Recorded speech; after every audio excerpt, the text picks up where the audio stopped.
Welcome back to Universe. I'm Andrew, and in this video, I'm playing Keyforge, the Alliance format. So I talked more about the Alliance format in my previous Keyforge video, but basically this is a format that lets you take the unique decks of Keyforge and combine them in different ways to build or construct your own deck from 3 house pods, as long as each of those pods is from a deck of the same expansion set of the other house pods you're combining it with. So here on this side, for player 1, I have a Call of the Archons, the base set deck, and on the other side we have a deck composed of house pods from decks from Dark Tidings. So that is the most recent set as of the recording of this video, before Winds of Exchange comes out, hopefully in a few months. These are not the best decks possible to build, but this is what I put together from my collection based on my own preferences and availability. So player 1 normally would start with 7 cards, but I did resolve a mulligan once, and they're just going to play Untamed and play a Dew Fairy, which is a 2-power elusive creature that when it reaps, they will gain an extra amber. That'll come into play exhausted. You can only play 1 card in the first player's turn, so end their turn by unexhausting and refilling their hand up to 6. Okay, and then player 2 is going to choose House Logos, and they're going to play this Edie 4x4, 3-power. Archive a card when you play it, and your opponent's keys cost an extra amber for each of your archived cards. We'll archive 1 card, which will be just off screen over here. That's a face down zone. At the start of each of their turns, they can choose whether or not they want to take all of their archives into their hand. But for now, this should be playing this 1 creature. It also has an icon, which actually technically we should resolve that first. That is an enhanced card added from another card somewhere in that deck. I think it's actually an Infomancer, which is in right here in this Logos pod, but we get to draw a card immediately from that. And, oh, Infomorph, sorry. And yeah, that's actually the card we drew. But I think we'll stick with what we chose to archive and play that. Although now we can go ahead and play that Infomorph. It does also have an enhancement bonus pip icon there, which is a capture an amber, but our opponent doesn't have any amber to capture, so we'll skip that. It says enhance for 2 draw symbols, but that doesn't do anything now. That happens during deck generation. One of those got added onto Edie, and we've already resolved it, and that other one is somewhere else in the deck. But because of the way the Alliance format works, it may or may not be in this house pod. But we'll also play an Armadrone, which is only 1 power, but 3 armor, which means it absorbs the first 3 damage it would take each turn, and whenever it fights, we get to steal an amber from our opponent. And we can play all of those because they're all from House Logos. We don't have anything else to do with House Logos, so we'll end our turn and fill our hand up to 6. And I should say that these cards are from the Shepherd of Penance deck, and this Untamed card on the other side is from Dylan the Archer of Duffover. So if you want to look up the deck names, there'll be links to all those in the description of the video. And their turn by unexhausting. Player 1's hand is actually kind of awkward, but I guess maybe they'll play Sanctum and play Champion Anafiel from the deck Glitter Larcia Basilica Brawler, and that has Taunt, which means in order to attack the Dew Fairy, they'll have to go through Anafiel first and end their turn. That's all they have. They do have other options, but I don't love them. So Anafiel is taunting for the Dew Fairy and just end their turn. Let's see. Oof. It's tough decisions on this side. Player 2 is going to choose Untamed, starting with Mylobi from the Nurse of Houses and Law. Mylobi has an ability while the tide is high that it has Skirmish. We don't have the tide currently. It's only a couple of decks, or a couple cards in the deck that will invoke the tide. Otherwise, the tide is neither high nor low, and only cards from Dark Tidings mess with the tide anyway. So this deck won't mess with the tide at all. This deck has a few cards that care about whether the tide is high or low, such as this one, but for now, it is neither. But before it fights a creature, it will also enrage its target as well as its target's neighbors. I think I'm going to put that over here. I'm going to play a Creed of Nature, which is an artifact we can use regardless of which of our 3 houses we've chosen. And that lets us basically pump up a creature with Assault and Skirmish, letting it kill some that it fights. But for now, I'll just put that out. Also going to play Mookling. Makes player 1's keys cost +2 amber. So now they've gone from the normal price of 6 up to 7, 8, 9 currently. Oh, and I'm also going to play Youngest Bear, which is a 2-power creature that when it reaps, you get to use its neighbor. And I'm actually going to put that over here next to the Armadrone, so that if we use Youngest Bear, we can also use the Armadrone, which would let us steal amber. That's all our Untamed cards, so end our turn and draw up to 6. Still nobody's got any amber. think we're going to do Logos. I'm going to play a Bat Drone, which has Skirmish and Fight Steal 1. We'll put it on the other side of a Nafiel. And I'll play Remote Access, which immediately gives us 1 amber because of that symbol. Amber is the currency of the game. When we get 6 and start our turn with 6, we'll spend it to make a key. When we make our 3rd key, we win. For now, that's just the first amber of the game. We also get to use an opponent's artifact as if it were ours. Unfortunately, Creed of Nature says that when you use it, you destroy it. So we're going to use that to give Skirmish and Assault to our, let's say, the Bat Drone. Not that it matters, because I don't think we're going to be using anything, but that would mean it's destroyed. So that's nice. We got to get rid of it. I think I'm also going to discard this Effervescent Principle. Nobody has any amber yet. Or maybe we should hold on to that. I think I'm going to keep it at that. And yeah, just discard that card. We could play it, and it would have basically the same effect, except for that we'd gain a chain, which we don't want. Chains mean we'd draw less cards at the end of our turn. Oh, and the Logos is from his land, Volcano Fighter. Kind of a cool name, Volcano Fighter. And I think that's all we'll do, so we'll draw 3 more. And ready the Bat Drone. So player 2 has a nice big battle line. I think it makes sense for them to use Untamed, starting out with this Bumblebird, which is alpha, which means we can't play it unless we, if we've done anything else, but we haven't done anything else yet, so go ahead and play Bumblebird. When we play it, we give 2+1 power counters to each of our friendly Untamed creatures. So Mookling is now 4, Myliobe is now 6, and Youngest Bear is now 4. We can put the Bumblebird probably over here. Maybe make a chain of Youngest Bears. Oh, and I just realized this little pairing that I went for doesn't actually make any sense because Armadrone has a fight trigger and Youngest Bear only lets it reap. But that's fine. We'll reap with Youngest Bear. Any creature can reap. You just exhaust it and claim 1 amber. But Youngest Bear also has an ability that when it reaps, we can also reap with its neighbor. So we'll reap with the Armadrone as well. We're not going to use any special abilities on that because it's a fight trigger. But we at least get to reap with a Logos creature, even though we've chosen Untamed for the turn. And then with these, they just got beefed up. But do we want to... Yeah, we can't fight anything except for Nafiel, and it's a 6 power with 1 armor, which is still bigger than what we could kill. Myliobe could attack for 6, but 1 of that would be blocked by the armor. Only 5 would go through, and 6 would be dealt back and kill this, so it doesn't seem like a great trade-off. If we had the Tide, the Myliobe would have Skirmish, and that would be nice. But as it is, I think I'll just reap with both of those. Because we can't fight this or this because of the taunt, and we don't want to fight that because it's too big. And with that out of the way, we will ready all our creatures and end our turn by drawing 2 more cards. Player 1's opponent has a lot of creatures out, but they haven't made too much amber. Been playing it very coy, but I think we're going to do Logos. Still playing conservative. I'm going to play Library of Babel and Artifacts, so we won't be able to use it this turn. But when we do use it on a future Logos turn, we'll be able to draw a card. So I'll put that out. We'll fight with Bat Drone, which has the Skirmish ability, means it doesn't take damage in return. Just gets to attack for 2, and let's kill this Youngest Bear that is not pumped up. And after it fights, we get to steal 1, so it can move 1 over to here. And that's actually all we're going to do. So we just draw 1 more. I think player 2 is not going to play anything. They're just going to make their opponent react because now we can reap 1, 2, 3, 4, and then with that ability 5 times, claim 5 amber. And that's going to put us up to 8, which threatens a key. If we get to forge it, that will cost 6 of it. We'll have 2, and we could do that again next turn and make 5 more up to 7. So we could just threaten keys every turn until they interrupt our Untamed lineup.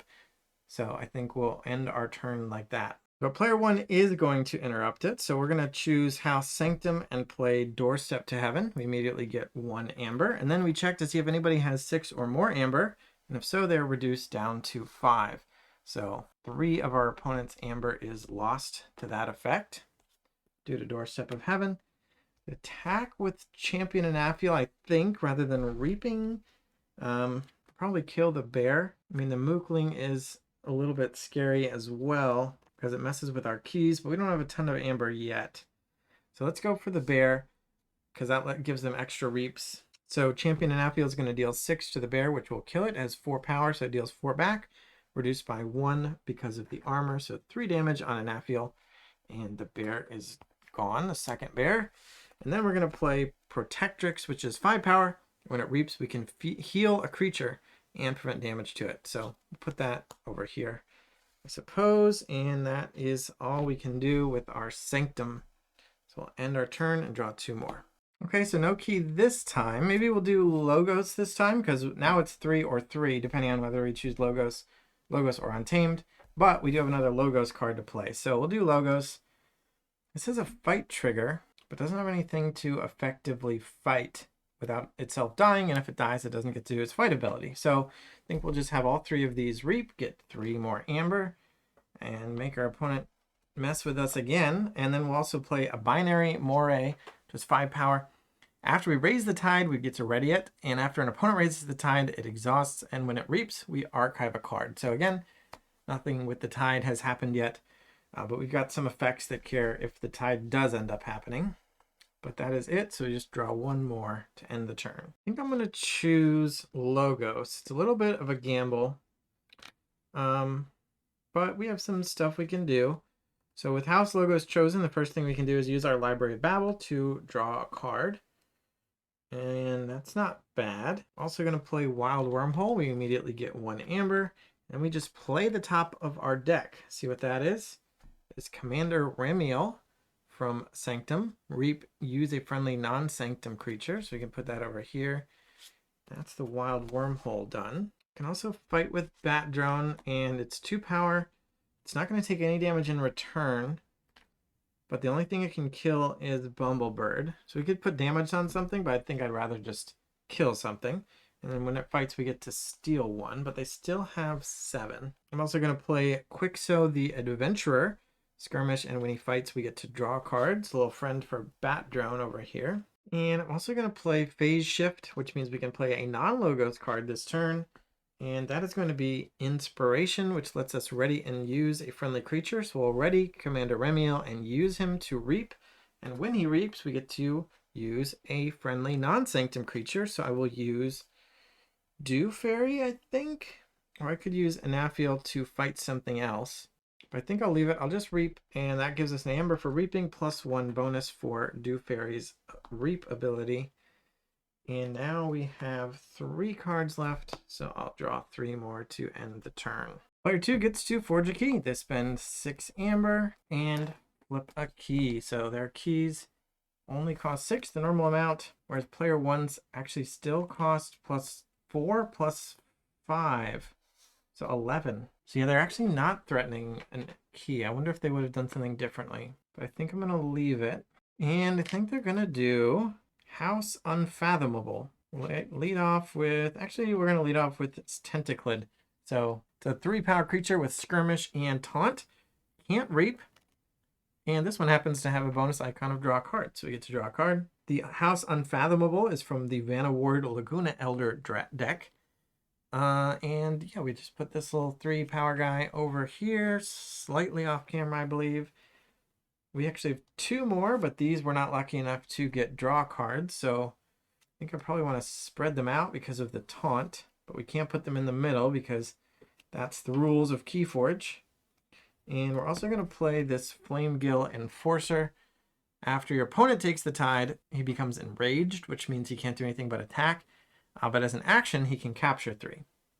So let's put this here, and we'll put him on the other side, and then the other Tentaclid next to that. There, now we have a nice layout of creatures, and that's all we're going to do, so we'll just draw 3 more.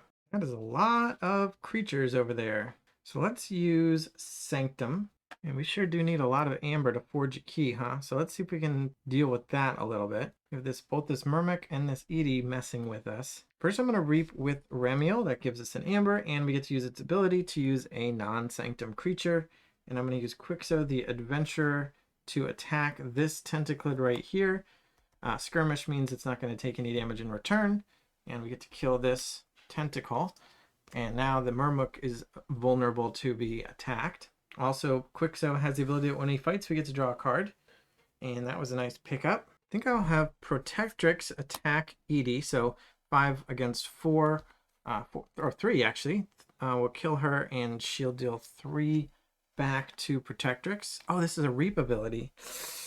Dang, I did want to kill that, but I probably should reap so that I can use its reap ability to heal a Naphiel and prevent damage to it for the rest of the turn, and then have it attack the Murmuk to kill it, and all damage is prevented because of the Protectrix ability. So at least we got rid of 4+ amber costs from the Mookling, although that's still +1 cost from Edie, but I think that is more manageable.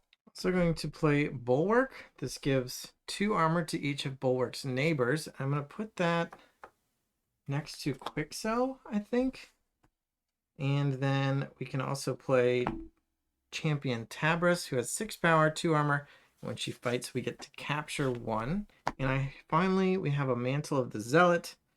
Question is, where do we want to put that? She should be exhausted. Now we're running out of room on both sides. Put it on the Dew Fairy and reap for 2 more amber, or I could put it on the Bat Drone, which probably is better, but there's nothing it can pick off because it's only 2 power. But I guess stealing is probably a little better, so let's put the Zealot on the Bat Drone, or the Mantle on the Bat Drone. The Bat Drone can attack for 2 and just put 2 damage onto, let's do this, Moray, and then we get to steal 1 afterward. And that's the end of our Sanctum turn. How much room do we have left on the table? Right, and draw 2. And I think it's time. Well, the Tentaclids can't reap, huh? We're going to do Unfathomable and have the Tentaclid attack Remiel, which will kill it because the Tentaclid has Skirmish. And then this one actually will have Flame Guild Enforcer with its 6 power attack Bulwark. So Bulwark will deal 4 back, but the 6 will break 2 armor and kill Bulwark. And then the Tentaclid is free to kill off Quixo. And then they're going to play Maelstrom, which puts every creature on top of its owner's deck in a random order, and then they get 2 chains. They'll bring out the chain tracker. Basically, that means for this turn and the next turn, they'll only drop to 5 instead of 6. And now we are picking up every creature in play and shuffling them and putting them on top of the owner's deck. So this one actually is not going to matter that much, but this one might. This Mantle of the Zealot will be discarded, and these will go back on top. The board is clear momentarily. Now they're playing Omnipus, the 8 power, can't fight, but when you play it, you discard the top 8 cards of your deck. Guess how many we just put on top? And then you get every Tentaclid from your discard pile into play. So we're discarding all 8, and we get both of our Tentaclids and the one that died earlier. And this one has a draw card symbol, so we get to see if this is Unfathomable, but it's not. So now we have 3 Tentaclids and an Omnipus. And whenever it reaps, we get an extra amber for each of our Tentaclids. Then draw 1 more card to refill our hand. All right, well, player 1 is going to choose House Untamed, and they're going to choose Nature's Call first. We get an amber. Oh, actually, we get to Forge. 2, 4, 6. And we still have 5 left over. And tie up this key game there. Plus now we get the 1 from Nature's Call. We get to return 3 creatures to their owner's hand. So we won't give the one that lets the draw, but we'll let them play Omnipus again and mill 8 for themselves. Milling isn't a huge deal in this game, but they might have something that they would have preferred to draw. Also play a Ritual of the Hunt, which is an artifact, and in the future we'll be able to use all of our untamed creatures on a non-untamed turn. And I'll play an Ancient Bear, 5 power with Assault 2. When it attacks, it deals 2 damage before the fight even happens. I will play Inca the Spider. She's poisonous, and when we play her or reap with her, we get to stun a creature. So we'll stun this Tentaclid. And then I'll play Flaxia. When we play her, we get 2 amber if we have more creatures than our opponent, which we do. So here we go. And then we'll end our turn with a nice rebuilt board and fill up back up to 6 with some creatures that just got put on top of our deck. I think they'll just do Unfathomable again. So they'll remove the stun from this Tentaclid, play a couple more Tentaclid, and or maybe play them in a different order. Maybe put the Omnipus in between so it's protected by the taunts. And then mill 8 and see, let's see. Hydra Cataloger, Storm Surge, Ritual of Balance, Science, Mookling, Forgive or Forget, Brain Drain, and another Edie all hit the bin. We'll also play an Abyssal Zealot, which is after you raise the tide, capture 2, and if your opponent captures the tide, you discard the amber from this creature. We'll put them over here. Oh no, I didn't use my chain. So I shouldn't have drawn one of those cards. I think that was the Abyssal Zealot that I drew. So I'm just going to put that back, which actually means they're just replaying those 3 cards that got returned. Which means technically this should have been among them. So just to fix that, I guess I'll mix this in and then see which random card should still be on the top of the deck. And then I won't look too carefully at what is in the discard pile. But I guess we'll do that because, yeah, now we still have 1 chain. So this turn we also don't draw a card, and that will be the end of our chains. But now all we have are these again, which means player 1 gets to forge another key, and now they are in the lead. And it's kind of weird, but I think it makes sense to choose logos. Like, we could choose Untamed and just reap 3 times, or we could do some fights and take out Tentaclid. But I think I'm just going to threaten to win. And I kind of wish I had Inca on the side because then I could play Anafiel to taunt for her. But as it is, I guess we'll just spread everybody out like that. And I'm going to use the Ritual of the Hunt to destroy it, but we get to use our Untamed creatures. And I'm just going to reap with them to get 3 more amber, which threatens our 3rd key. So our opponent will have to deal with that. And Inca has the ability that when she reaps, we can stun a creature, so the Omnipus can't even be used. And then draw 3 cards to end our turn. We're going to choose Untamed. We'll play a Fangtooth Cavern, which gives an amber. And it's an artifact that says at the end of each of player 2's turns, destroy the least powerful creature. So this turn, that will be Inca. But going into future turns, they do have 3 3s, which would be the next lowest. So I have to watch out for that. But Inca will be dying at the end of this turn. Speaking of which, we do have a 2-power creature, so that'll be on the chopping block next. And that actually has a destroyed effect to forge a key, as long as they can afford it. We're also going to play a Witch of the Dawn, which when they play it, they can return a creature from their discard to their hand. And they're going to grab a Mookling, because then they can make their opponent's keys cost 2 more, and they won't be able to win immediately on their turn. And I'm going to retcon something, which is that I'm going to choose to have player 2 take their archive at the beginning of their turn. So I should have done that already, but I'm going to grab it. I've been holding on to this in the archive, hoping to be able to raise the tide. But at this point, I think I'm just going to go ahead and get another creature in play. Although that is another 2-power creature. Yeah, that'll help protect our Mookling for longer at the very least. So Trelawney is nice. We could gain an amber every time we play a creature, but only if the tide is high, and we haven't been able to invoke the tide yet. So instead, I'll just have another creature on the board and put that over here. At the end of our turn, Fangtooth Cavern will destroy the least powerful creature, which will be Inca. Refill up to 6. Only have 2 left, but if you run out, you just shuffle your discard pile back in. You know what? Maybe I should have played the Witch of the Dawn over here so that a Tentaclid is protecting the Mookling. Although if our opponent just gets 2 more amber, the Mookling doesn't really matter. All right. I'm going to be a little cheeky, and with no Logos creatures in play, I'm going to choose Logos because that's how I like to live. Let's draw a card and not get what we wanted. So in that case, I'm going to play Wild Wormhole, get an amber, and play the top card of our deck.